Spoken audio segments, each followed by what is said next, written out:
is an Unspoiled Network podcast.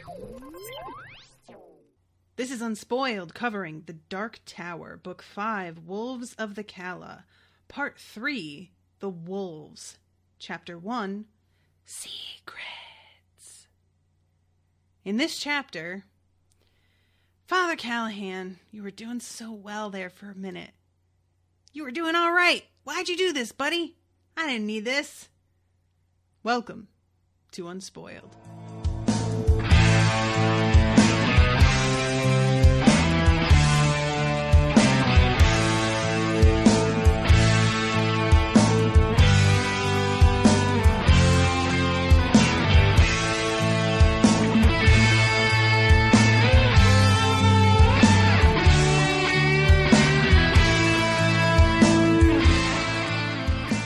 Yeah.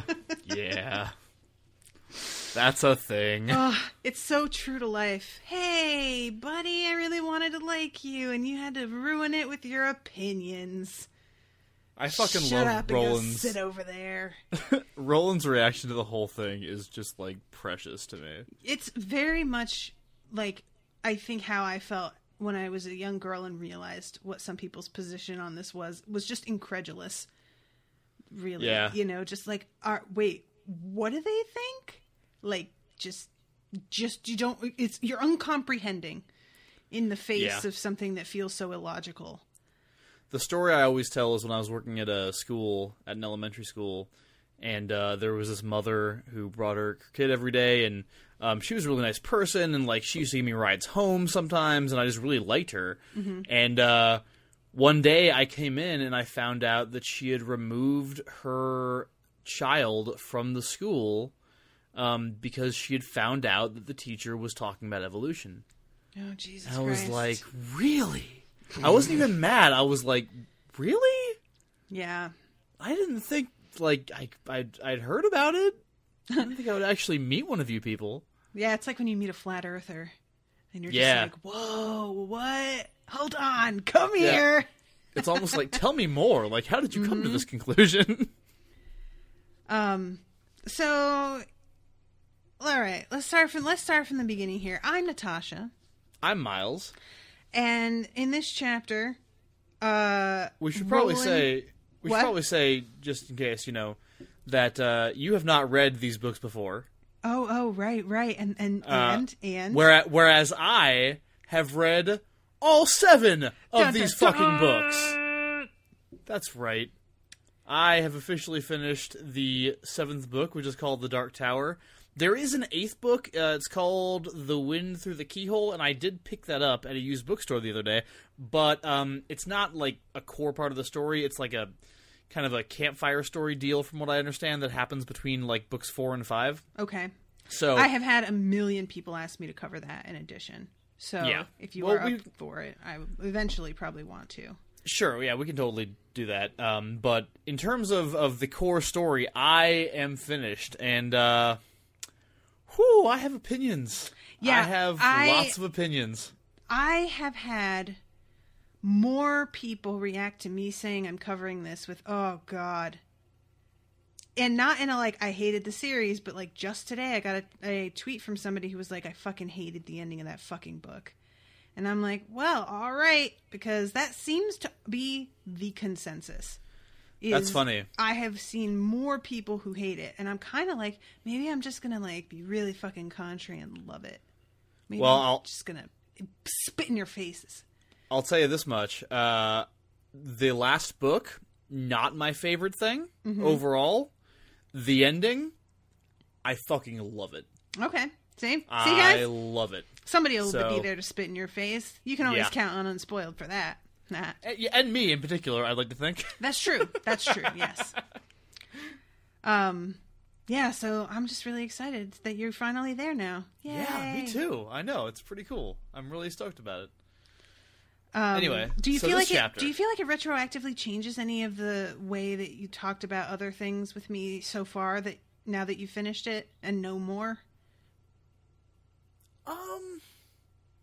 Do you know what I mean? Yeah, I know what you mean. Not really.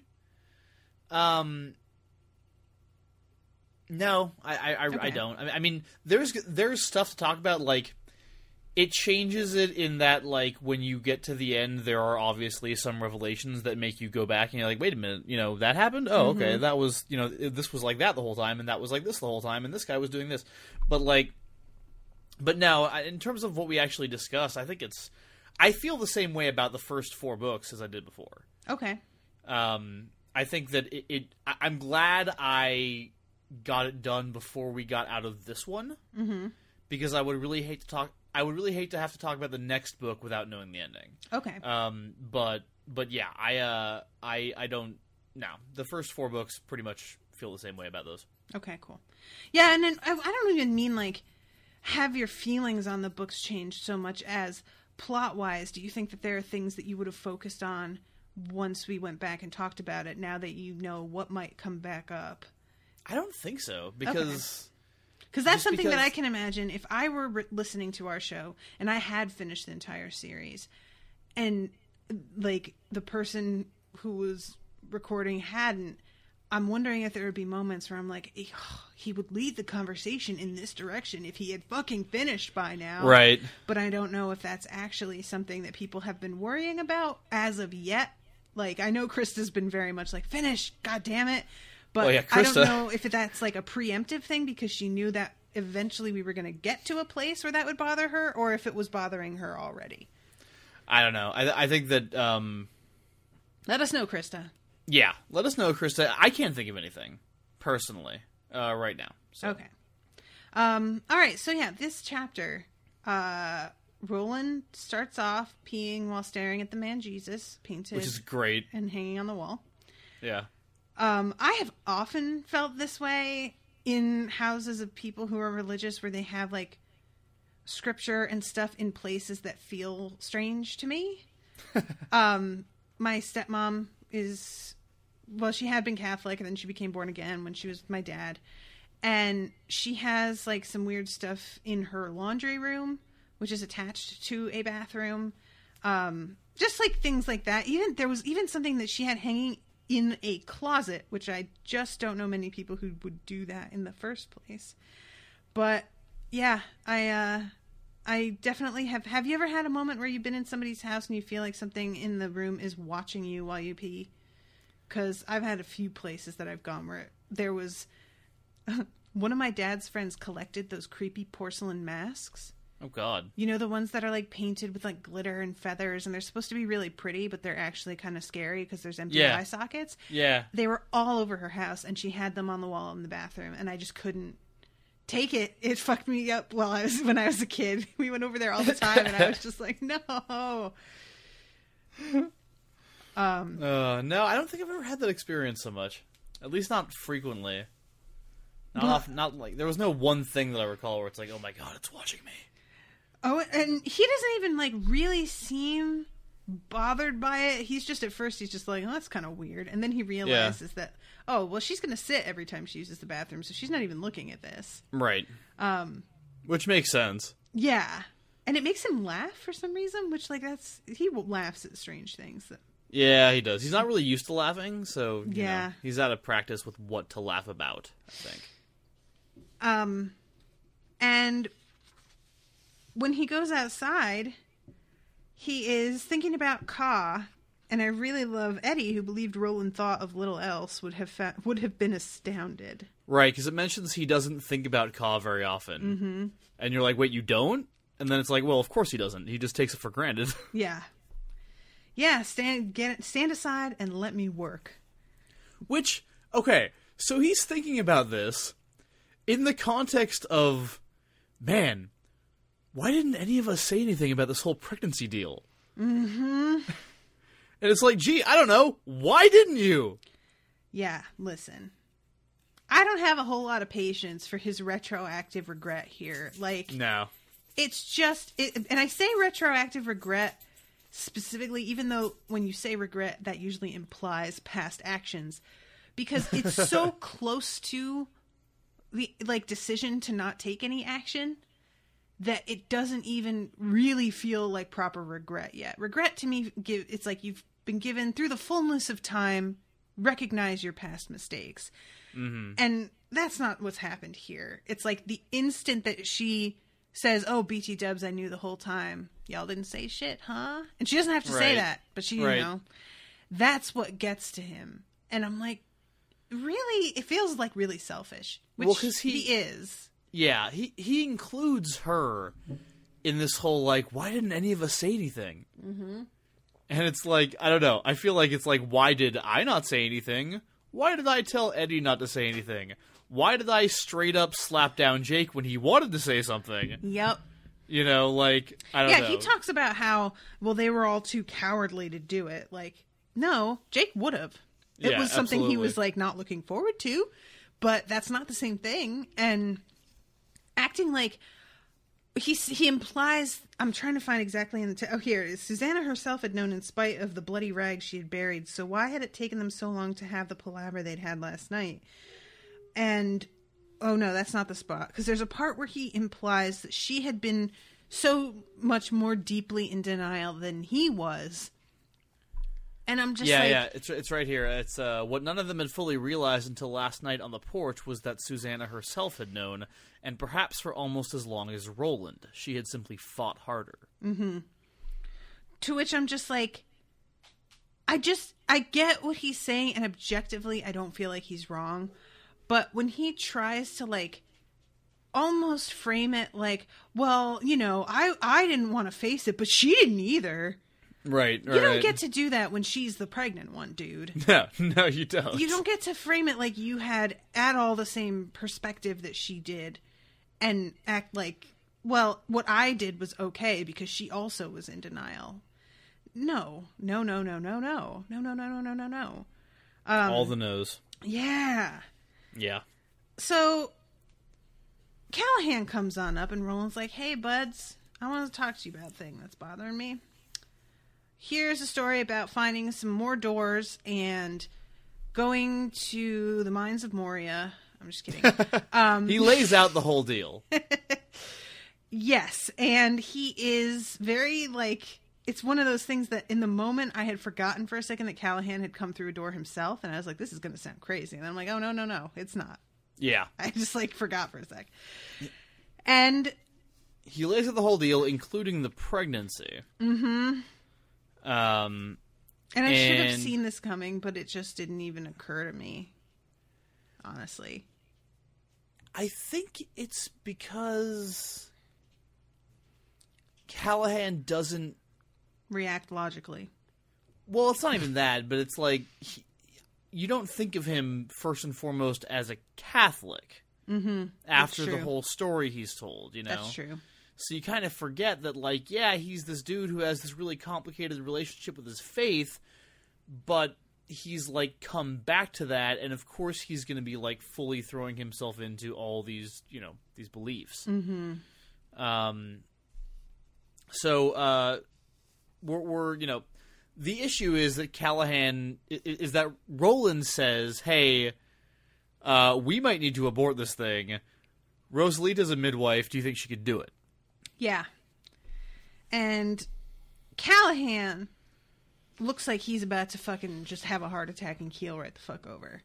Yeah. Like, he is so horrified by this suggestion that it's just, like, the fact that that Roland would come to him and ask initially, I think, is really the thing, because he doesn't understand, Roland doesn't understand what being Catholic actually even means and what the tenets of that are. So, you know, this is like, from Father Callahan's point of view, particularly offensive.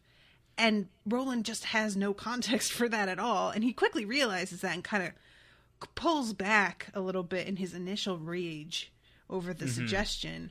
But it's still, you know, very much there. And well, they have this confrontation. I mean, the first couple of things that happen is that, first of all, Callahan points out to Roland that he thinks Mia is not another personality. Right. He thinks Mia is a different person, which is interesting, because Roland had never considered that. He just assumed that Susanna had regressed. Right. Which I remember we talked about when we first learned about Mia. we talked about how disappointed we were about how, like, oh, great, now she's schizophrenic again. Mm-hmm. You know, like, we thought she'd gotten past that. And this seems to suggest that she has, and that Mia's a different person. Which then begs the question, is Mia the demon? Right. And is Susanna about to give birth to a fully grown fucking woman who looks like Mia? That'd be crazy. Because that would be bananas. And also really, really fucking painful. I don't even know how that would work. Secondly, Callahan mentions that if the people of Calibre and Sturgis found out, they'd just turn everybody out. Right. They would not go along with you. Which, that's fair. You find out somebody's carrying a demon, baby. You know, maybe you just don't want that around. I get that. Yeah. I'm not even going to be mad. And then Callahan asks Roland what he fears most. Mm-hmm. And Roland says the breaking of the Tet. Yeah. And Callahan's like, really? So, like, not anybody dying? Yeah. Yeah. He's like, what would your friends say, basically? And Roland's like, they'd say, well, yeah. Like, just, you know, how would they feel if they knew? They know. Yeah, exactly. They're not idiots. And that's what Callahan kind of throws back in his face when Roland is like, okay, first of all, it's a demon, not a human that we're talking about killing here. Mm-hmm. Like this baby. And second of all, like, what if it kills Susanna? Are you just going to be like, oh, well, let it live? Yep. Which, you know, is not topical at all. Mm-hmm. Right? Yeah. Blessed be the fruit. And we avoid that conversation because Callahan is like, dude, you don't even care if they die. Don't give me that shit. Yeah, which is fair. Which is fair. I mean, the thing is, the difference is, and okay, so I took a personality test a little while ago. Oh, okay. Like today? Yesterday. Okay. And I had taken it before, but I hadn't, like, really read through the entire, like, you know, 7 pages of detailed explanation of what you seem like to others and what your priorities really are and whatnot. And I don't know if you saw on Facebook a couple days ago, but I posted something about how people are fucking always asking everyone else, like, the answers when they could find the answers out themselves, especially this day and age, really, really easily. I did see that. I have, like, very little tolerance for people who, especially because, to me, logically speaking, it's not easier to email or message someone asking a question than it is to Google it. It's the same amount of effort. You could just take that exact question, put it into Google, and you have control over when you find the answer. You don't have to sit and wait for somebody to respond to you. I would argue that it's easier to Google it because you're not worried about, like, oh, how should I word this? Exactly. So I took this personality test, and basically it came back with, so for you, efficiency is like the number one thing. And you are incredibly goal-oriented to the point where your ambition seems almost impossible to most people. But because you are so focused on efficiency when reaching that goal, you're actually able to achieve crazy shit that people don't think you can achieve.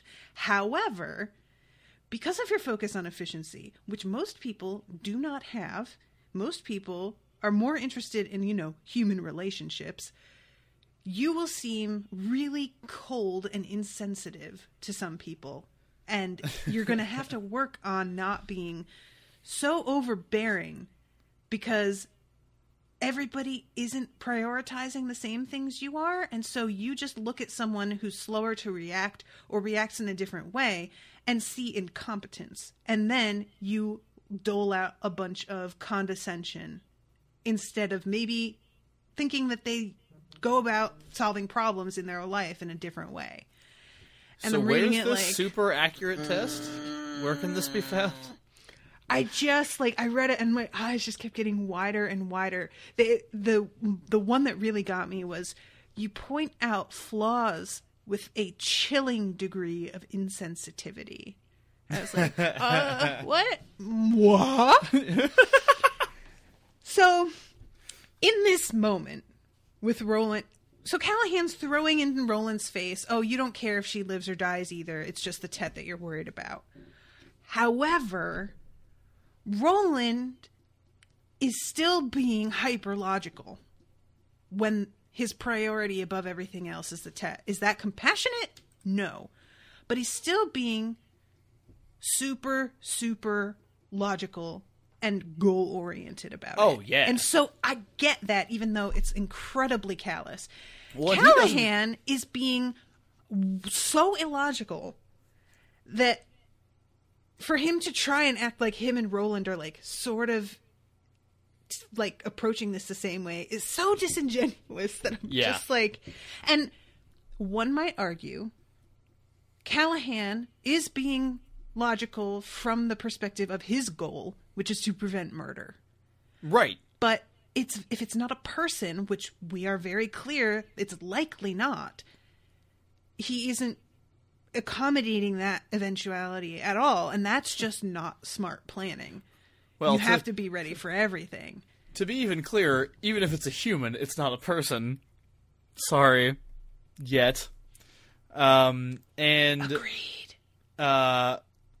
So, but the other thing is like, yes, he's worried about saving this life to the point that he's like, I will fucking raise the town against you. And Roland is like, you're gonna prevent us from saving a bunch of lives to save this one. And I love the line where it's like, Callahan didn't even hear him. He's like, and here's another thing. You will not suggest the idea of abortion to the woman herself. And Roland's like, oh, now she's the woman, huh? Interesting. Mm-hmm. Very interesting. This whole conversation, like, it doesn't look good on the pair here, but I love it. I love Roland's reaction to everything. I just, like it just feels so much like Stephen King reaching through the page and going, huh? Yeah. Like, there's just so much of an agenda in this little scene, which I'm fine. Like, I agree with his agenda. But it took me out of it a little bit because it felt so pointed. Well, I can see that, but the only reason I disagree is because it's just like a thought experiment. Like, how would somebody who's never heard of your moral issue with this react to it? Mm-hmm. And Roland is so mystified. He's just like, what? But why? Especially, why do you believe this? Again, it's like the classic, well, what about the life of the mother? That... It's one of those situations that I get really frustrated by because we shouldn't have to justify us having a choice in the fucking first place. No. But if we're going to use this example, what about that? She could die, and then that's not murder? In which he can throw back in Roland's face that he didn't seem to care either. But you don't get to go to the gates of heaven and be like, well, Roland didn't care. Mm-hmm. Like, that's not adequate for your own conscience, dude. No. So, I mean, you can maybe win this argument right here in this moment, but what about, like, the actual tenets and principles of what you're saying, which he just doesn't address at all, which I'm not shocked. Well, and the other thing about this, so, first of all, we have, basically Callahan manipulates Roland into promising that there will be no abortion under any circumstances. Mm-hmm. And then Roland is like, all right, fine. So we can't let Eddie find out about what you're saying right now. Right. Because he'll fucking kill you. And I love this line where it's like, Roland was somewhat gratified by the widening of Callahan's eyes. He reminded himself again that he must raise no feelings in himself against this man, who was simply what he was. Had he not already spoken to them of the trap he carried with him wherever he went? Mm-hmm.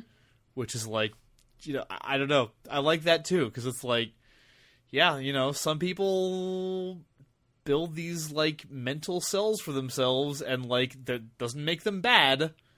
It just makes them trapped. Yeah. I mean... And the main feeling I have on this kind of shit is, as always, all right, fine, you be trapped, but don't be trying to trap other people. Right, all right. Just do what you want. If you don't think this is right, fine, don't do it. Whatever. I don't care. What do you think Father Callahan's Twitter account would look like? Oh, my God. I think that he would be the classic, oh, I always forget that you feel like this about this thing. The person that you follow, and most of the time they're great and you completely agree with their perspective, and then they tweet some problematic shit that you're just like, fuck. Yeah, I hear that. Roland also enlists Callahan. He's like, all right, fine. You're going to pull this shit, then you know what? You're going to help. Yep. So you're going to watch her, and you're going to make sure if you see her, like, rubbing her temple, you're going to tell us about it. Mm-hmm. And we're not going to leave her alone. And again, this is Roland, like, you know, taking his part of the conversation back here. He's like, no, you're going to listen to me now. Because if Mia... What does he say? If Mia or Mia's get harms Rosalita, I'll hold you responsible for her injuries. Yes. Yeah, which makes sense. It's like, okay, well, so now you're assuming responsibility. Now, you've made this decree, so since you're deciding how things will go, you get to answer for it. Can you imagine if the possibility of the midwife or doctors being murdered by the baby coming out was an actual factor, how much that would change the conversation? That would be bonkers. Okay, so you're saying we look into this eugenics thing. We make all babies capable of shooting lasers out of their eyes. They come out with venomous teeth, is what happens. Okay. I like this. This is how we get progress in America. Makes me think of in Twilight when she gets pregnant and the baby is a vampire baby in her belly, but she's still human. Oh, God. And it's like drinking her blood from inside. Yeah, it's crazy. And then the baby, like, then the werewolf falls in love with the baby. Yeah, sure. Okay, cool. Oh, that's right. Cool, Stephanie Meyer. You do you. What a weird fucking series. So, all right. So they've kind of reconciled to a certain extent, as much as they're going to at this point. And Roland tells Callahan that he wants 6 people. Mm-hmm. None of the dish throwers, and not Andy. No, not Andy. Yeah. Like, the way King writes this is like, Roland just had a gut instinct. I'm like, that really is fucking obvious, dude. This shouldn't be something that you keep kind of explaining as, like, there was just some sixth sense that warned him. Andy is fucking sketchy. He is real weird. I don't like that he just shows up. They don't, like... The fact that this town has not questioned what Andy's about more closely is baffling to me. Like, there is so little to be trusted in general about a machine that just shows up anyway, when it could be programmed by whoever, and then it's just wandering around looking after your fucking children. Yeah. When your children are like your prized commodity thing that you're trying to protect here. Not giving you any information about itself if you ask it, because you don't have the password. It's not suspicious at all, Natasha. What are you talking about? It's all on the level. Just don't understand why King keeps, like, acting like he needs to justify why Roland doesn't want to involve Andy. Like, we get it, King. We know why not, and we agree, and it's fine. Don't worry about it. Yeah. So, yeah. What do you want these 6 for? Roland was silent. I think that's fair. You know what? You don't get answers now, buds. You don't need to know. I also love, like, because Callahan is kind of, like, trying to, you know, he says himself that he's, like, noticing that he's really anxious to get back into Roland's good graces here. Like, he wants this guy to like him so much, and I'm sorry that I'm Catholic. Ugh. Roland is like Regina George. Where he could just be, like, really insufferable and terrible, but everybody still really, really wants his approval and affection and, like... Yeah. You know what I'm saying? Do you know what I'm talking about? Mean Girls? Yeah, absolutely. Right. Yeah. Well, sometimes people don't get references to things. I'm just checking. We did a Smash Fiction match with them. Ah, that's pretty good. They were up against the Christian Jules from Saved. Oh, I haven't seen Saved. I think I remember you talking about that, though. No. Oh, it's so good. Anyway. All I remember is the trailer where she goes, I am full of Christ's love, and chucks the Bible at her. Mandy Moore is so good in that movie. And fucking Macaulay Culkin. Is he in that? Holy shit, he is I didn't in know it, that. and he's amazing. I love him so much. Yeah, well, it's good time to talk about it. So the Callahan says, I do not apologize for my beliefs, but if I have complicated your work here in the Calla, I'm sorry. And to which Roland replies, your man Jesus seems to me a bit of a son of a bitch when it comes to women. Which Jesus wasn't. It's all fucking Old Testament God who's a shit. New Testament God, too. It's fine. Well, he says, was he ever married? And Callahan's like, no, but his girlfriend was a whore. Yeah. Can we talk about that for a sec? Because that's not true. And I'm really tired of this fucking Catholic bullshit that gets peddled around, because this is not in the Bible. What is it?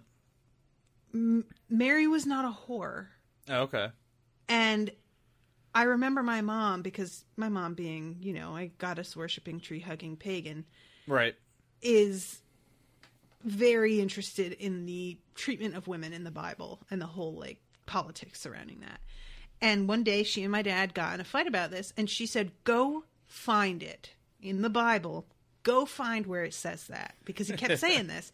He looked, couldn't find it. He called his pastor, couldn't find it. They actually brought it up at Bible study. And my mom wasn't there at that point. But my dad, like, I went with him to Bible study on Wednesday nights. And he brought it up at Bible study so that they could, like, so that he could have an answer when he got home.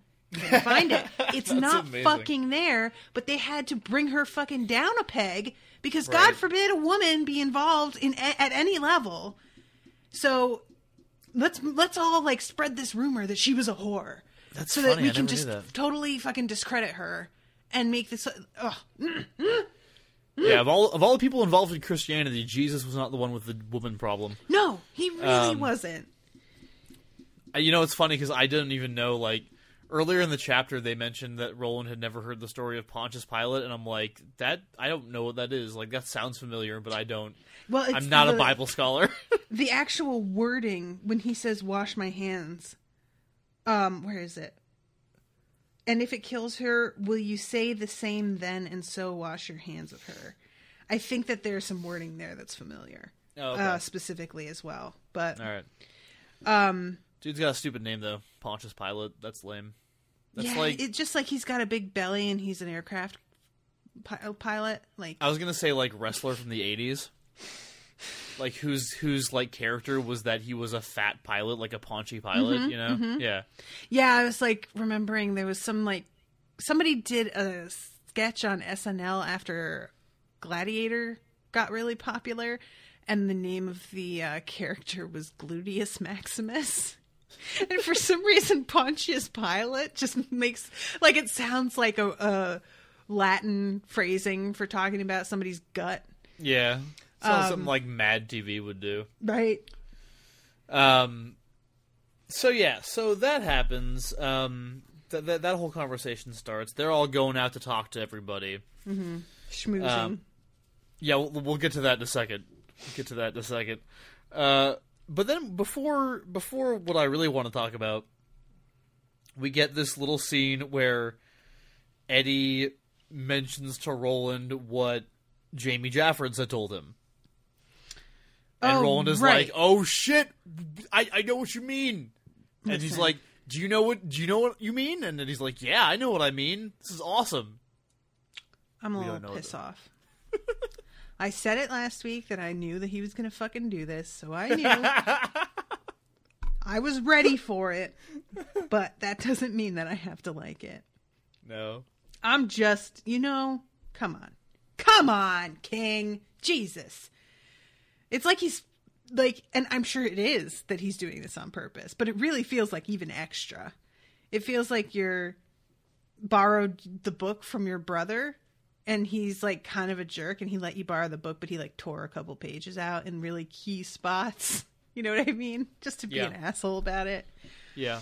Oh, gee, I don't know what happens. Who was it that murdered them? Guess you'll have to find your own copy of the book. Like, just fucking tell me. Wish I could tell you this was the last time this kind of thing happened in this series, Natasha. This is what King loves to do, though. So, I know. I'm not even like I said, I'm not surprised. I'm just disappointed. Okay. So, now that you've... Oh, God. Okay, here we go. So, Callahan mentions to Roland that they're going out schmoozing, which is true. Mm-hmm. And then he says, here, schmoozing is called Calla. It's their word for damned near everything. Mm-hmm. And then, after Eddie infuriatingly tells Roland what he has learned, we get this fucking paragraph. Okay. Where it is made very clear that the word Kamala in this town has a million different uses. Mm-hmm. Many of them involving sex. Mm-hmm. And just it goes through like all these different uses. Like, did you come, Kamala? Did you like get laid last night? Did you come? Did you come, so, like, Kamala is did you have an orgasm? Right. Yeah. And then and their response being, I say thank you, Kamala Big. Which, are we fucking apes? What is that? Okay, so this is not really a spoiler. I'm just going to tell you that for the rest of this fucking book, this fucking word is used over and over again. Okay. And because it is their word for everything, which you would think we might have heard it before. You would think.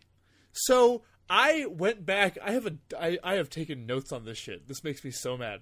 So prior to this paragraph, and well, specifically prior to Callahan saying it's their word for everything, mm-hmm. there are a total of 14 uses of that word. Okay. Almost all of them are referring to the dance Roland did, which was called the Kamala. Yeah. Really, the only and 8 of the 14 are from two scenes.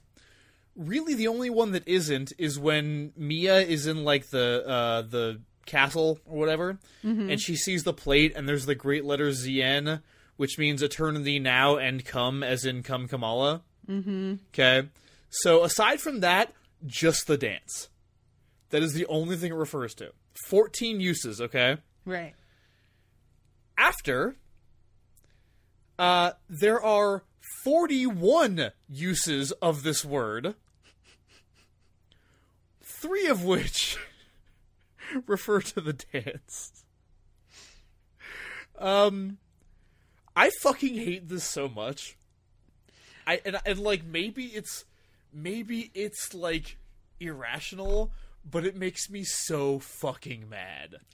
And this is interesting because I really enjoy the whole like idea of this, like the idea of there being one word that gets used for a bunch of stuff, and the idea that, you know, it's based, like the word like originated with like the whole thing with rice, but that's about abundance and fertility, so then it being translated to being used for various sex acts, from actual sex to masturbation to whatever. I liked that idea because it felt like how etymology actually works, especially in like a small society, you know? Yeah. But if it's something that he then, because this was I just did Bag of Bones with the boys from Overdue for the book club last month. Yeah. And we touched on how much Stephen King loves to self-reference and how very, you know, self-indulgent it really is to just constantly be referencing your own work. And like, it's not even like he pulls it off so well that I give him a pass for it. But there are moments where I'm just like, all right, guy, come on, like chill out on that. And this definitely, you telling me that he overuses this is utterly unsurprising, because he just is a big fan of like the workings of language. I mean, the whole way that this town and others that we've seen have their own slangs and turns of phrase and everything. That's fine. But that's fine. The prologue to this book takes place entirely in this town. Mm-hmm. Nobody fucking says that word. That word does not appear in the prologue. That word... Here's my question, though, because the prologue is the same book. Yes. So if he wanted to actually like go back and fix it, he could have done that. So do you think that do you think it's purposeful that they didn't use it earlier? Like, or do you just think that he didn't plan this out well? I don't know. I mean, like, I can't imagine what the purpose is. Mm-hmm. Because that's my main thing was if that had all been in the previous book, and then all of a sudden he's throwing Calla out like it's this big thing in this book, that would feel different because he changed something and he's trying to retcon it, and I get that. That's how it feels to me. At one point in this chapter, I think it's Zalia Jaffords who like throws the dish and like misses, and she's like, "Fuck Calla." Yeah, and I'm like, "Motherfucker, you people have said fuck before in this book." Why is it makes me so mad. Like, it's dropped out of nowhere. We're just gonna like, here, and it's like a fucking paragraph in a textbook dropped in. Oh, by the way, this is the beginning of book 3 of a 3-book novel, and we're just gonna go ahead and drop right in here that like everybody uses this word that so far nobody has used. Mm-hmm. It's so fucking random and dumb. And it just, God, it upsets me. It's so funny because, like, I would get more angry if it weren't within the same book.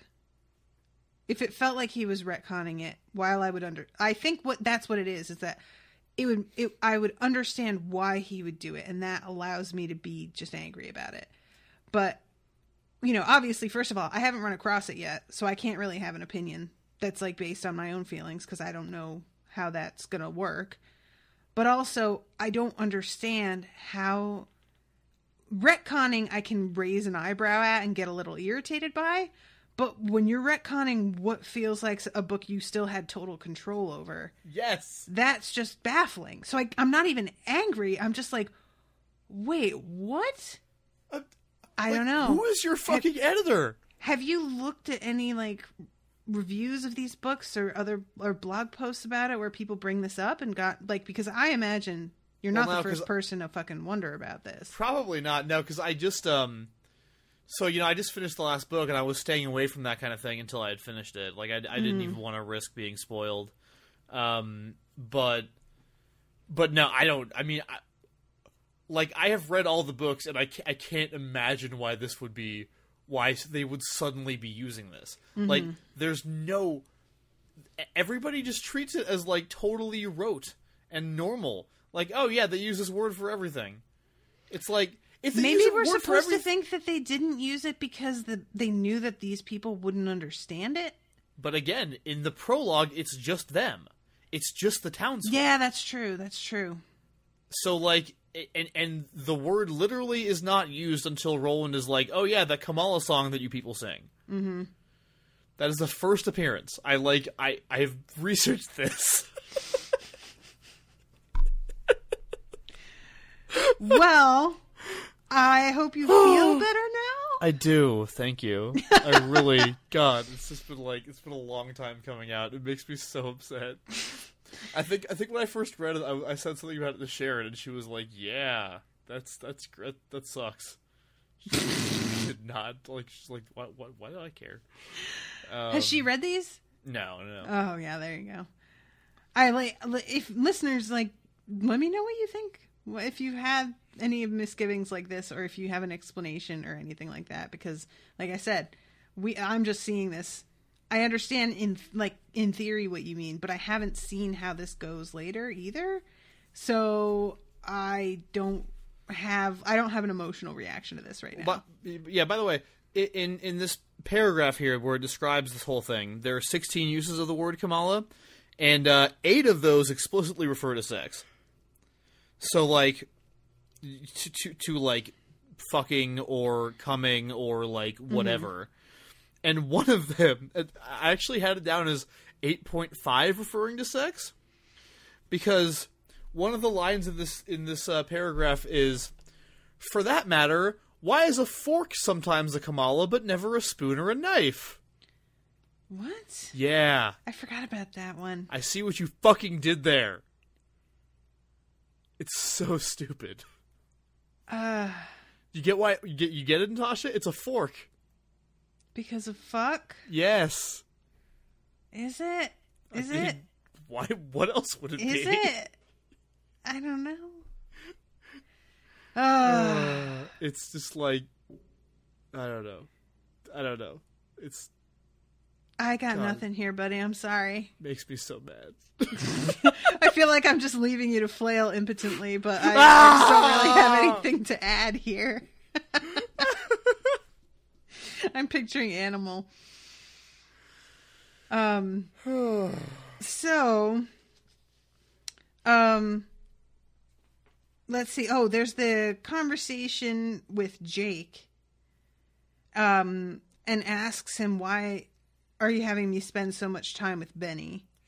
And Roland's like, well, I thought you liked Benny. And Jake's like, don't fucking fuck with me. You know what I mean. This is weird. What are you doing? Jake is the best. I totally missed that. What'd you say? Jake is the best. I like Jake.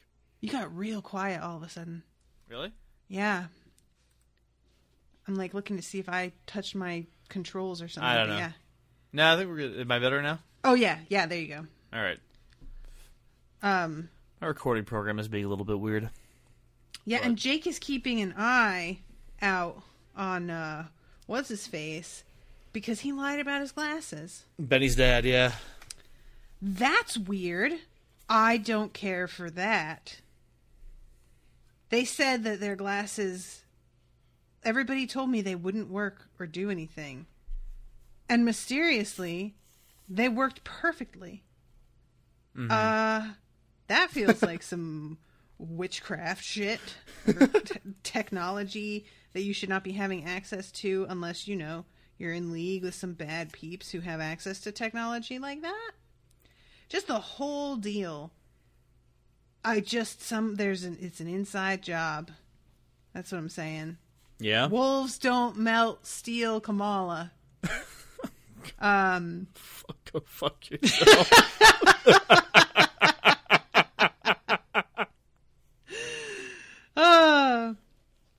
So, and, you know, him hanging out with Andy, like, it just all feels, and maybe it's a red herring, and that's exactly what King wants me to be thinking. But if it is, I'm 100% falling for it, because I just think this is sketchy as hell, and there's no way that these wolves know exactly where the kids are being hidden every time, and know exactly where to find everybody, and know exactly who's got twins and who doesn't, without there being some recon first. Of course there is. What? Yeah, so this makes me very nervous. I'm just, like, not looking forward to the potential revelation of betrayal, because I feel like if it's somebody from the town that everyone trusts, that's unwelcome news coming from a bunch of strangers. I don't feel like it's going to go well for our people if they have to, like, let everyone know that they've been fucked over by one of their own for years, or one of their own, even if it's Andy. Andy clearly's got some, like, ability to defend himself, I feel like, that they have not even yet seen. I'm not wanting him to whip that out. I don't feel like that's going to be pretty. This whole thing just makes me anxious. So, Susanna is going to go throw the dish, because she's been practicing. Mm-hmm. And they want to know how good she's gotten, basically. Yeah. There are some spectators to the event, some people hanging out, and Roland was not put out of countenance, although he realized now that his threat to the cowboys who'd seen Cy Eisenhart throw the dish had been utterly useless. Country folk talked, that was all. Whether in the borderlands or the baronies, gossip was ever the chief sport. And at the very least, he mused, those humpies will spread the news that Roland's a hard boy, strong Kamala, and not to be trifled with. Fuck you! Strong Kamala. Roland's hard, man. His dick is rock hard. That's what that means. Oh, God. He's just got a constant erection. Oh, his long-necked gander fucking thing. I can't. Anyway. I just can't. I hate it. Okay, yeah. We also learned that Susanna has made kind of a, like, holsters for these plates. Mm-hmm. Which is kind of neat. Yeah. I love, too, that moment where one of the dudes is just like, well, we'll see if they hold water. And it makes Eddie, because it's so obvious on looking at them. Of course they're going to work. What are you even talking about? Right. That he realizes, oh, you guys just don't know what the fuck you're doing. Yes. And I cannot overstate how much I have had that kind of moment in my life. Where I'm like, oh, I can totally make this. And a person being like, oh, okay. With this sort of tone, like, I'm just really overestimating myself. Like, don't you fucking talk to me. Y'all don't know me, bitch. And the fact that you don't have the imagination to come up with how this would work does not mean that everybody else is as limited as your ass. So go sit over there and shut up. Yeah. So, thank you, Eddie, for being a little bit of a brain twin with me right there. Being the best. Just a frustration. Like, when people are, it's underestimating you. Underestimating is more than just underestimating you. Again, it's like a lack of logic, you know, where I'm like, you know, these people are gunslingers, right? You know that they like know weapons and shit. Right? So, yeah, just keep it to yourself. I don't know. I had to have a little moment with Owen the other night when I was saying that I was going to make something for Halloween. And he kind of gave me a look like he thought I was overstating what I was going to do. Because I'm like building a wig. And he's like, are you sure that you can? And then he kind of stopped and was like, well, okay. And I was like, do you remember how I showed you that I was going to make that pumpkin castle a couple of years ago and you thought it was insane, and then when I was finished you couldn't believe it? Yeah, remember that? Just like keep that in mind every time that you ever think that I can't make something. Yeah, I've made that mistake before, saying something like that, and I have learned my lesson. Not the greatest plan. You know? Like, I'm not a fool. I know what my limitations are, and there are some things that I would not take on.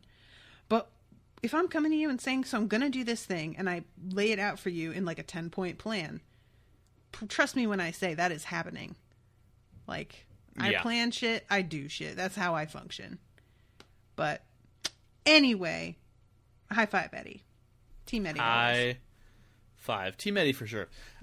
Susanna throws 2 dishes at once. Yo!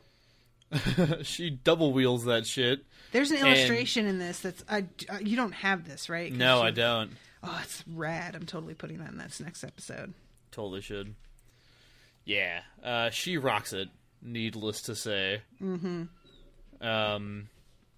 And everybody is like, holy shit, are we gonna throw the dishes against the wolves? Because I think that might work. Mm-hmm. Yeah. And I'm so excited about this whole turn of events. And can I tell you, I got spoiled for this, only I didn't know what I was... Like, I didn't know it was a spoiler. I saw something, an illustration somewhere, but I thought she was playing Frisbee. Because that was, like, the context that I had at the time. I was like, why has she looks like she's playing Frisbee. What is this? All right, well, I guess. And, like, just totally discarded it. And now I'm like, oh, shit. But that's a pretty rad and weird weapon, you know? Mm-hmm. I really enjoy this whole thing. I love it too. And I love that Susanna really, like, is into it. Mm-hmm. She's like, I just really love the elemental nature of it. You scream the Riza and you throw it and it's just great. Yeah, it's like when she says that she might give up the gun and Roland's like, what? She's like, not really, stupid. It's shocking. Oh, I never. Calm your tits. So they're going to do a little competition here. And Roland is a little bit upset because, like, everybody's going to want to come see it. Yeah. Yeah, he's, like, trying to keep this all real secret. And I'm going to go on record and say it's that he knows that there's an inside job happening here, and he doesn't want their secret awesome weapon to be broadcast to the enemy. potentially. That's how it seems, yeah. Which, awesome. I'm glad that he's thinking what I'm thinking. Mm-hmm. Also, it does seem like there were better ways to control this than the way that he chose to go about it. But, like, control this getting out. But I guess you gotta do what you gotta do. And he even says that maybe a trickle of this information getting out might be good in the end. Which I don't really know how that would work, what he exactly means by that. Like, is it just that having them be prepared for this other weapon, but not entirely aware of how good these women are? Or if he's planning on having, like, them be a sort of decoy, or just have them attack in a different capacity than what it seems like. I don't know. But, he sort of rethinks it for a second and is like, well, maybe this isn't so bad. Or it could just be him trying to comfort himself because shit didn't go as planned. Because as he puts it, he's been living away from people too long and forgot how they are. Yeah. So, we get the stuff here at this point about Jake and how he's thinking about Andy, and he's thinking about the story that that the elder Ben Slightman tells about the glasses. Mm-hmm. And I love how Jake is like, it was a good story. Even Eddie might have swallowed it. The only thing wrong with Slightman's story is that it wasn't true. Yeah, I really like Eddie with the touch. Just is such a weird thing. Jake with the touch. Sorry. That this is just, like we said last time, just been dropped into the story. Like it was a thing that we should have seen coming or developing. Yeah. But, it's real handy. Yeah, absolutely. So they go to the demonstration, basically. And Von Eisenhart shows up and basically says, like, hey, this thing's probably happening soon. Took obviously is not going to be with you. Mm-hmm. But Overholzer has also decided that he's not with you. Yeah, bummer. Yeah. Eisenhart he says, I'm with you because of my wife, and my wife's in with you because she decided she wants to hunt. Which is rad. Which is cool. Then he says, this is what all things, such as the dish throwing, comes to in the end, a woman telling her man what'll be and what won't. It ain't the natural way. It ain't the natural way. Like, yeah, okay. I love that kind of talking. And Roland is like, she gave up everything she was raised to when she took you to husband. Now it's your turn to give a little. Mm-hmm. And he doesn't even, like, argue. Yeah, he's like, I fucking know that. Yeah. Yeah. But he's just like, I mean, I know I'm going to be resentful anyway. God, right. Just let me have this. Yeah. Yeah, it's like, will you just let me be mad about this, please? Yep. But he also says that if you get her killed, you'll take my curse with you when you leave the Calla, no matter how many children you save. Why did you start talking like that all of a sudden? I don't know. I just like, when people talk about curse, I want to be like, and I curse you with this sponge. I don't know. Sponge? Okay, Miles, back it up. What is happening over here? I mean... Are you talking about that R.L. Stine book where there's a cursed sponge under the sink? Is that a thing? Yeah. Oh, wow. I love R.L. Stine. I don't remember that one, though. Is that a Goosebumps? Yeah. I think it was called The Thing That Lives Under the Sink. Oh, God. I think I saw it. I never read that one, though. I love those books. I love the shit out of the Goosebumps books. Anyway. So they put a sharp-root head on top of the what do they have to? Are they scarecrows? I think so. Stuffy guys, maybe. Yeah, stuffy guys, maybe. I don't know. I'm trying to see if it says so, and it doesn't really. Not that I can see, anyway. And they put him at 40 yards, 50, and 60. We've already established that Sari Adams is not as good at this. Yeah, as the others. Susanna gives her assessment of all the ladies, and she proves to be pretty much spot on once he sees them for himself. Basically, Rosalita's the best. Mm-hmm. Margaret Eisenhart is a little bit worse, and Zalia is a little bit worse than her. Mm-hmm. And Rosalita does end up winning the competition, I believe. Although it's like so close that she might not really have. Because he said, like, when she winds up knocking it off, he's not even sure that it hit or that the, like, backdraft of the plate passing is what knocked it off. Mm-hmm. Which I found to be very true and also a little frustrating. But yeah. Speaking of a little bit frustrating, Roland also says he makes sure they know, hit the head as high up into the hood as you can get. Hitting them low will do no good. And Rosalita's like, armor, I guess. And Roland's like, yes. Although that was not the entire truth. He wouldn't tell them what he now understood to be the entire truth until they needed to know.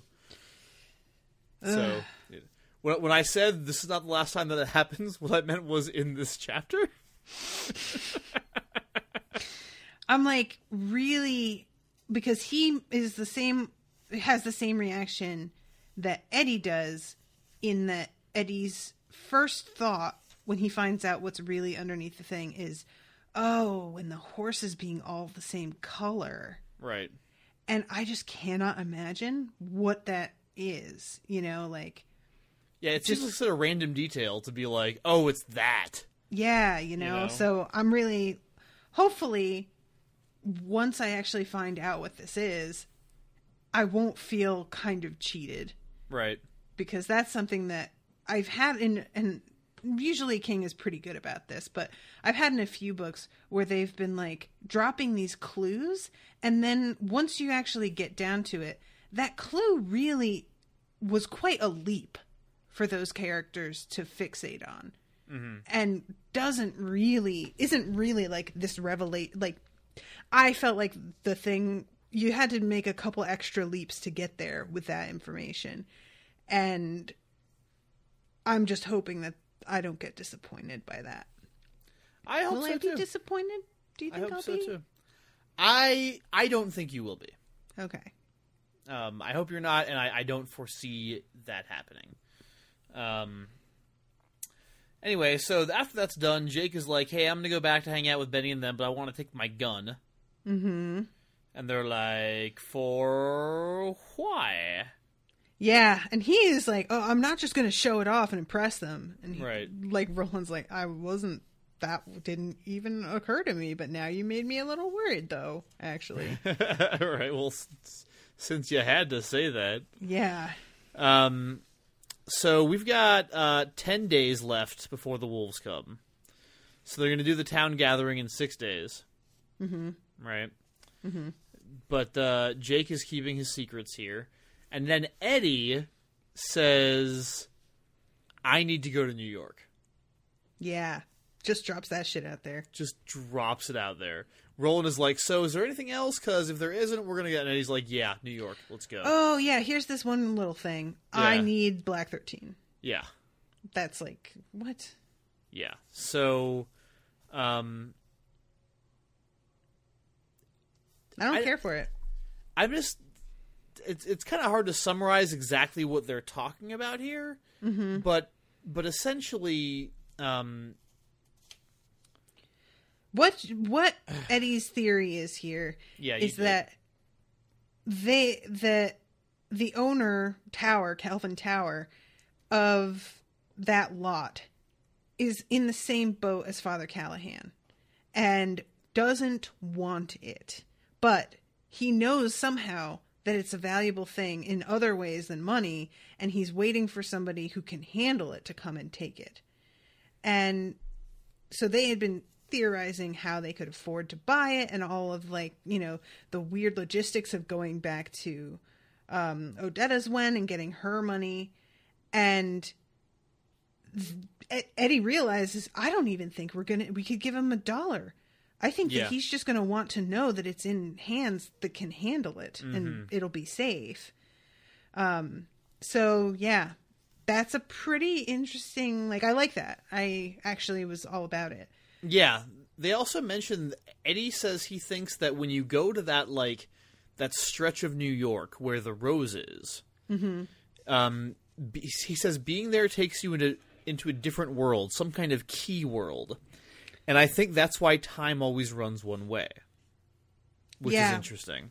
weird. I don't even know what he means by key worlds. Like, does he mean like that's the one that's like standardized and other worlds are just like running wild a little bit more, I guess? Yeah.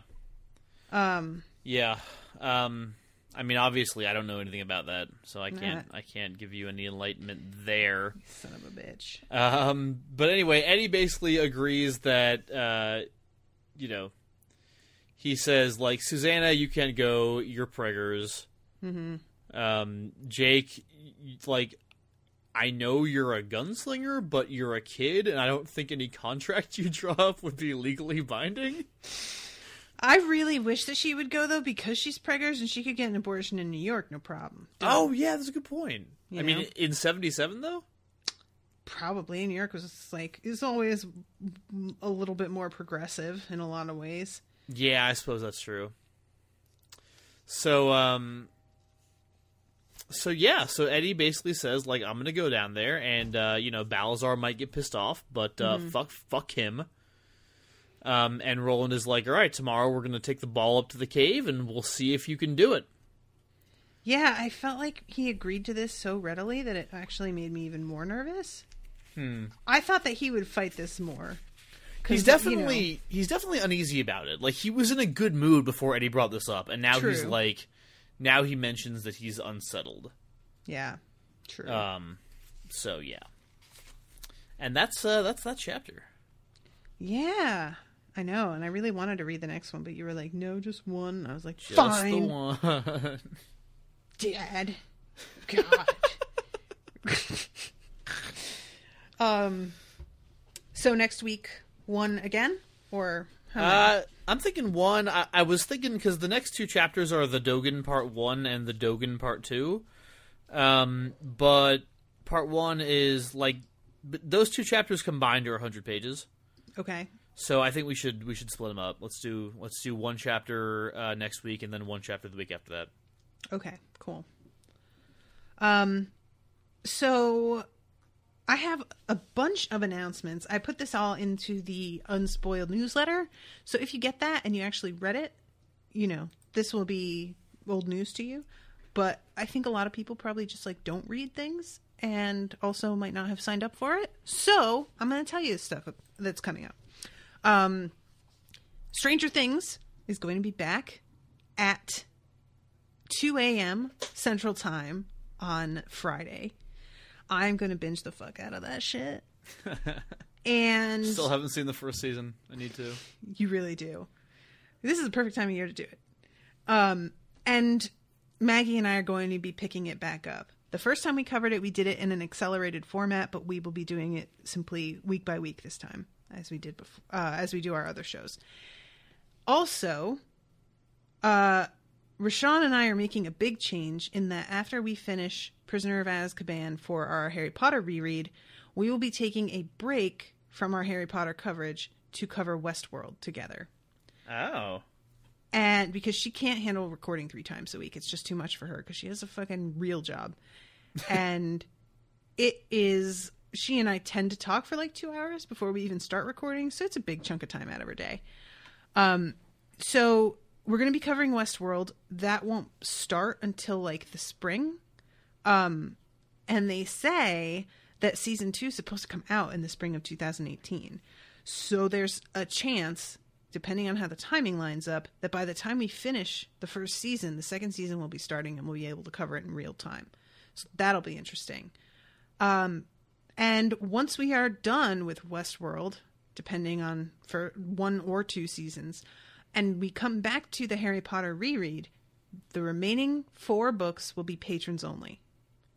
So if you are a fan of the show, you've been really enjoying the reread, you don't want to give up on hearing us every week, just become a patron for $1. It's real easy. $1, guys. It's $1. That is hours of content. Like, that's like 20 cents an hour. Probably. Right? Yeah. So I think that's pretty fair. You know, we did the whole first read. That's all up on iTunes. First 3 books for the reread are up on iTunes. I think that's pretty fair. And And I'm trying to pay the bills, guys, and make a living, and I hope you all understand. And plus I need to make room for other things like covering Westworld, which I really wanted to do, but I was just going to have to figure out a way to wiggle that. Also, Orphan Black, which I've been covering with Owen, is an amazing show that deserves more consistent coverage than we were able to give it together. Owen's schedule for work is really unpredictable, and there were so many nights where we thought we were going to record, and it turned out he was going to be working late or he got called in, and we just wound up barely able to cover it. And we're 2.5 seasons in, and I talked to him about it, and he agrees that I'm going to move on to covering that with Maggie once she and I are done with Twin Peaks. So Orphan Black, starting in probably like the second or third week of 2018, is going to be a weekly show again and be back on the agenda consistently. And I'm really excited about that. And Maggie has binged and is now past where Owen and I were because we were both unspoiled. And she is messaging me just like freaking out because she wants to say shit to me that she can't say now. Because Orphan Black, guys, if you don't watch that show, like, it's not flawless, but it is really, really, really, really fun.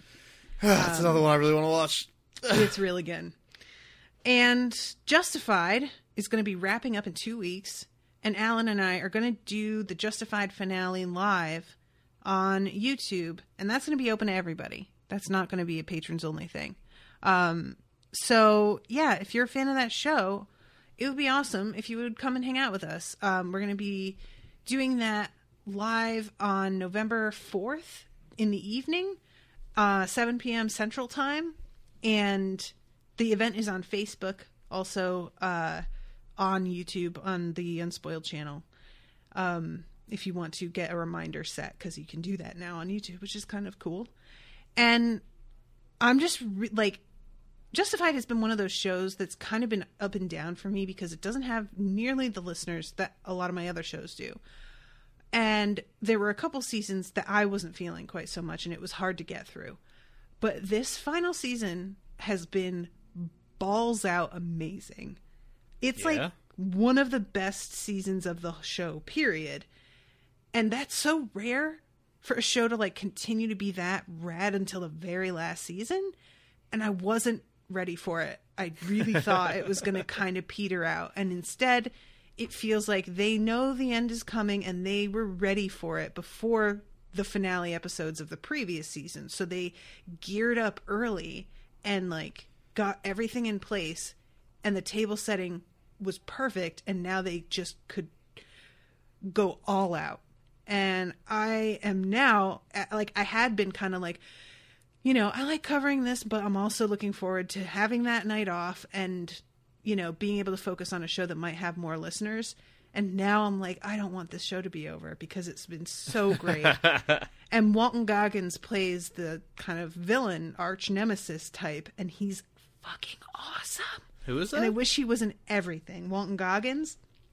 Let me find and see what else he's been in. He's in that show right now about like vice principals or something.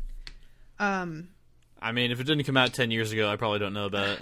And he's going to be he was in Hateful Eight. Oh, he was in Sons of Anarchy. I always forget that. But he's going to be coming up a villain in something that I was just like, wait, what? And I'm trying to find where it is, like what it is that he's going to be. Oh, Vice Principals is the name of that show. Okay. Anyway, sorry Creative. guys. I'm sure that nobody else cares about this, but Walton Goggins is like, it takes a lot to kind of take your eyes off of Timothy Oliphant, who plays Raylan. I mean, he's only fantastic. He's an amazing actor, and he's just super, super pretty. But Walton Goggins is so charismatic that he like kind of steals the show sometimes, and it's bananas. Oh, he's going to be the villain in Tomb Raider. That's right. And I saw that in the theater in the trailer, and I was like, every time I see him in anything, literally, I'm just like, oh boy, literally, oh boy, oh boy. None of these things are helping. I haven't seen any of them. The trailer for Tomb Raider only like just came out, so that's no big deal. But I don't know. So anyway, that's going to be coming up. And lastly, I'm doing a special thing with patrons for Christmas. First of all, I always send out for $10 and up patrons a postcard. But this year, somebody shared something about a tradition in Iceland. They have this thing called Jólabókaflóð, which means Christmas book flood in Icelandic. Wow, really? Yes. Wait, now I want to move to Iceland. What's happening? And what Iceland publishes the most books per capita of any country in the world. And they have a Christmas tradition there of giving books to people as gifts to open on Christmas Eve and spending Christmas Eve reading new books and eating treats. That's fucking amazing. Right? That is fucking amazing. That is the best Christmas tradition I've ever heard. And now it's going to be an unspoiled Christmas tradition for patrons. So what we're doing is I created a new group. Anybody who's interested, who is a patron, because I'm trying to keep this contained to, not get too many people involved, can join that group. And Krista and Megan Walsh are kind of running point on this project. We are going to be using some Google forms to ask people what genres they're interested in, what they are definitely not interested, if they're willing to do international shipping or not, or if they would prefer a Kindle book, all this kind of stuff to try and pair people up with someone who would be appropriate. And we are going to have everybody do a kind of round robin. So you won't be directly exchanging with the same person. Like I won't, be sending Miles something and Miles sends me something. I would be sending Miles something, but I'm getting something from who knows who. Right. It's a mystery. Right. And Miles doesn't know that his book is coming from me. It's basically a secret Santa of books. But with books. Yes. And hopefully some treats. So, and that's going to be part of the questionnaire too, is if people have food allergies and stuff. So this is the thing. I'm really excited about it. There's apparently websites already kind of set up for people to manage this sort of thing without having to share everybody's addresses with everybody and whatnot. And I'm just like, when I read that was a tradition in Iceland, I had the same reaction as you, Miles. I was just like, that is awesome. Why do we not do that? That's the perfect way to spend Christmas Eve. Right? Sitting and eating chocolate by the fucking Christmas tree, reading a new book. That is how great is that? Favorite thing. So that's going to be our thing, and I'm really hoping that everybody who participates will take a little video of themselves opening their box when it arrives, or on Christmas Eve. I'm definitely going to do a live video when I open mine, and just send each other some Christmas cheer. I think it'd be really fun, and hopefully we'll all get exposed to some books that we're not, necessarily familiar with. People will have the option of having a little wish list of specific books that they would like, but I'm more interested in getting surprise books. So I'm just stoked about this whole idea, and thank you very much to Krista and Megan for agreeing to do the lion's share of the legwork on this. Yeah, exactly. So those are my announcements. Lots of stuff changing, shifting, new things coming up, things ending. And of course, I will be going on my trip in about almost exactly a month. So I will have a whole week there where I will be out fucking drinking and getting tan and riding rides. And y'all won't have a single podcast to listen to, and you're going to cry about it. But I'm going to cry about it. I'll be sharing all kinds of pictures on Facebook, so you won't miss me too much. You'll just get exceedingly envious as you watch these awesome pictures. So that's everything. All right. Hopefully y'all stuck with me. New patrons this week, by the way, are Ciro Brasil, Emma Senner, Jackie Gunn, Stacy Thomas, Kimberly Jones, Zachary Auerbach, Stephen, and I, which came through real weird because when I get an email that somebody pledged, it'll say Stephen pledged so many dollars.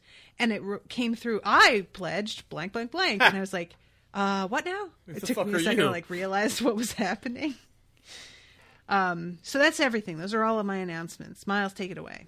Y'all should be listening to the Smash Fiction podcast if you're not already.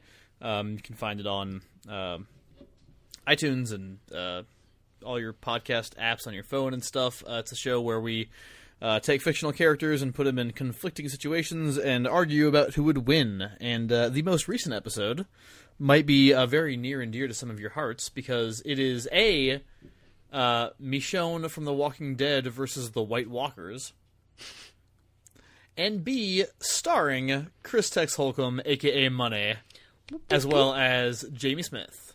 We got a double dose of Unspoiled co-hosts on Smash Fiction this week. That episode just came out. Be sure to check that out. We're all over social media, as I say all the time. And if you like the show and you want to contribute, do me a favor and go over to www.patreon.com/smashfictionpodcast and become a patron of our show after you become a patron of this one. Or before, but preferably like maybe at the same time would also be fine. You should also be listening to the Odyssey Storytelling Podcast if you like good stories. The Odyssey Storytelling Podcast is weekly now. Most of the shows are going to be like kind of like one-story shows. They're going to be short, 10-minute, just quickie podcasts. And they come out every Thursday. But on the last Thursday of every month is the full recording of the most recent Odyssey Storytelling live event from Tucson, Arizona, where I live. And I am the host and producer of the podcast. And I actually tell a story on the one that's coming out this Thursday. The theme of this particular episode of Odyssey Storytelling, Natasha, is haunted. Ooh. I told the story like a slightly, not embellished, but like a better written version of the Haunted Pizza Hut story. So, if you've listened to this show for a while, you know the Haunted Pizza Hut story, because I told it on this show before. But a better version of it will appear on this Thursday's episode of the Odyssey Storytelling Podcast, along with a bunch of other shit. Like, seriously, there is a dude who was in the Navy who tells a story, and he's basically like, look, we had a haunted ship. And there were like these three ghosts who occasionally showed up and like talked to us. Like, you know, I mean, and it's like he was just really matter of fact about it. That's amazing. Like, Jesus Christ. Anyway, it's a really good show. Haunted comes out on the Odyssey Storytelling Podcast this Thursday. Please give that a listen, subscribe, review. We're just starting out. We could really use it. And then Universes of the Mind is the science fiction blog. As always, go to universesofthemind.com to read the latest post, which is definitely not a month old. And the last thing I will say is that also this Thursday, I believe, for the first time in a long time, I have a new piece going up on towerofthehand.com. Oh, shit. Because if you weren't aware, one, George R.R. Martin recently came out with a new short story set in the world of Westeros. It is another one of the bullshit money grab history shit. And I was asked to review it, so I did. And we'll see how that goes. Uh-oh. 'Cause it's terrible, guys. It's really bad. The story's bad? The story's awful. Oh, dear. I mean, like it's well written and everything, but it's nothing. It's just like there's nothing. It's nothing. It's nothing. It's fine. It's like, you know, if you really like, if you have a hard on for that history shit, then I guess you'll probably like it. But like, it's really not even as good as the other history stuff he's done. Okay. So, you know, whatever. It's fine. My review of that will be up on towerofthehand.com this Thursday. So, if you want to learn more about why I think what I do, then yeah, go check that out. Once again, towerofthehand.com. I think that's it for me. All right, cool. Well, thank you everyone so much for listening. Thank you, Miles, for being here this evening. No problem. Thank you for having me. And I hope you all have been enjoying the show. If you have, please go and leave us a review on iTunes, because every new review we get gives us a little boost of self-confidence. I will check next week for new ones and see if I have any to read on the air and say thank you for. Not to mention a little boost on the old iTunes algorithms. Exactly. If you'd like to become a patron, go to patreon.com/unspoiled. And you know where else to find us. Facebook.com/unspoiledpod, Twitter at Unspoiled Show, Instagram at Unspoiled Podcast, and that's it. That's everything. All right. Thanks, guys. And we will see you next week with a new chapter. Toodaloo, motherfuckers.